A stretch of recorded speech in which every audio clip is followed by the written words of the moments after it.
Utasoma habari za Shadraka, Meshaki na Abednego, vile Mungu alivyowalinda katika tanuru ya moto. Wametumbukizwa kwenye tanuru ya moto, lakini hawakuungua kwa sababu Mungu aliweka ulinzi juu yao. Danieli katika tundu la simba alilindwa na Mungu. Wale simba hawakumfanya chochote, alitoka mzima kwa sababu kulikuwa na ulinzi wa Mungu juu ya maisha ya Danieli. Mungu alimlinda Yusufu kule Misri, alimwepusha na mitego mbalimbali ya giza, lakini alikuwa pamoja naye hata alipokuwa gerezani.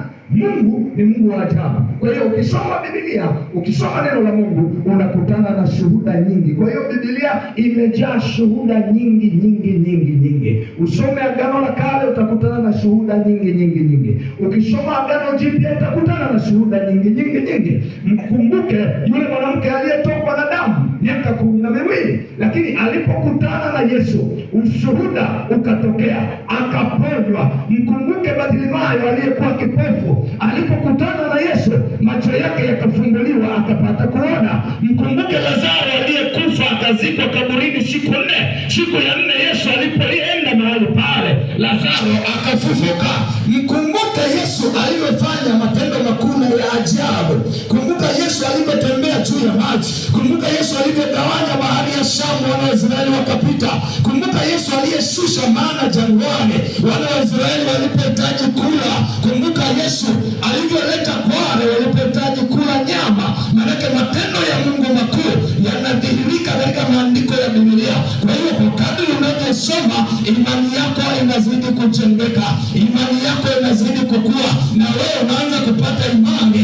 Hata katika changamoto yangu Bwana atanisaidia, hata katika changamoto yangu Bwana atanitoa, atanipigania, ataniweka huru, kama vile alivyempigania Musa, kama vile alivyempigania Elia, kama vile alivyomwokoa Petro alipoanza kuzama katika yale maji. Petro alipomwita Yesu, Yesu aliitika, alimshika kwa mkono wake akamwinua. Haya yote ni matendo makuu ya Bwana. Hata wewe kama unaona maisha yangu yameanza kuzama, wewe mwite tu Yesu. Ita kama mtu anayehitaji msaada. Yesu atakuja karibu yako, atakuinua kwa mkono wake, atakutoa kwenye kuzama, atakuondoa kwenye uharibifu, atakuinua, atakuketisha pamoja na wakuu. Nawe utaiona neema ya Bwana, nawe utaiona mkono wa Bwana, kwa sababu yeye ni yeye yule jana na leo, wala habadilike. Yesu aliyetembea na Musa wa zamani hajabadilika.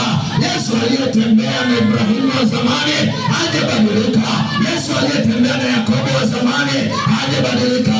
Anaitwa yeye yule jana na leo, wala habadilika. Hata nyakati za leo hajabadilika. Anaweza kukutoa kwenye shida yako, anaweza kukutoa kwenye mateso yako, anaweza kukuokoa na taabu yako, anaweza kuondoa msiba wako. Maana habadilike. Nguvu zake ni za ajabu, matendo yake ni ya ajabu, uwezo wake ni wa ajabu. Alimfufua Lazaro kutoka katika kaburi baada ya kuzikwa siku 4, ameanza na kuoza ananuka, lakini kwa uwezo wake alirejesha uzima. Ni lipi linalomshinda? Katika ugonjwa anaweza kukuponya wewe. Hata bado hujafa, wewe bado hauko mzima, bado unapumua kama Lazaro aliyekufa alifufuliwa. Vipi kuhusu wewe ambaye hata hujafa? Hiyo ni kazi ndogo tu kwa Yesu. Yesu mtenda muujiza, anaweza kukutendea chochote kile. Wewe fungua tu moyo wako, wewe mkaribishe tu ndani yako, maana hajawahi kushindwa. Yeye ana nguvu na uwezo na mamlaka. Ndio maana tumekuja mahali hapa jioni ya leo kutangaza shuhuda zake, kutangaza neno lake. Maana neno lake ni uzima, neno lake ni nguvu, neno lake ni mamlaka. Kwa hiyo neno tunapata kuponywa, kwa hiyo neno tunafunguliwa, kwa hiyo neno tunasimamishwa, kwa hiyo neno tunatiwa nguvu, kwa hiyo neno tunapata mamlaka. Tutawapiga wachawi watakimbia, tutaharibu kazi za kipepo zitaharibika. Kwa jina la Yesu Kristo, mpigie Yesu makofi.